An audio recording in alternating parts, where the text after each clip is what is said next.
Right, once your glove box is out, you've got a lot more room to play with. That's the unit itself. You've got the USB lead out, which I've ran down under the tunnel to the cubby hole in the armrest with a little USB stick in it. Handy tip, I've also put a wireless charging pad. Plugs into the cigarette lighter. It was a cheap Amazon one, works fine. Everything out of the way. The power leads, the red and the yellow and the black ground, I've run up to the dash end fuse box. And if you get yourself some of these piggyback fuses, connect one of these to the red, one to the yellow, use a multimeter, or these are handy, a test screwdriver, connect the crocodile clip to ground, touch that onto 12 volts, touch it on again with the ignition on to find your switch 12 volts, and you can get your power from the fuse box. The fuses are the other side with the door open. You've got that's where your main power comes in. That lead there went to the switch box with the leads to the MMI and the screen.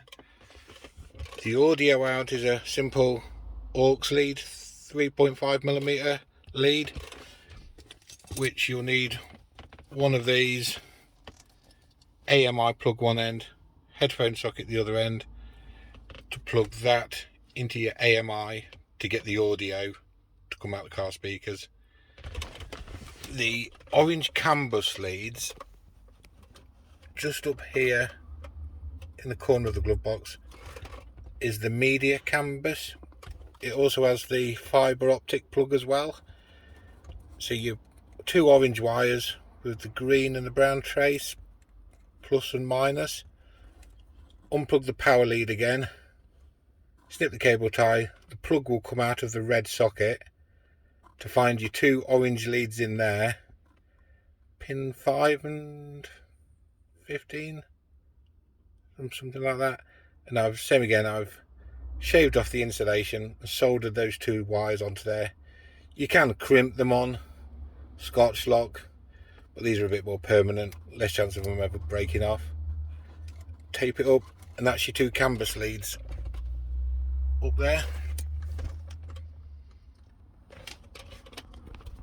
That's the output LVDS cable that goes again to the switch box. It fits behind there nice and neat, and it means you have to rerun the cables from the screen.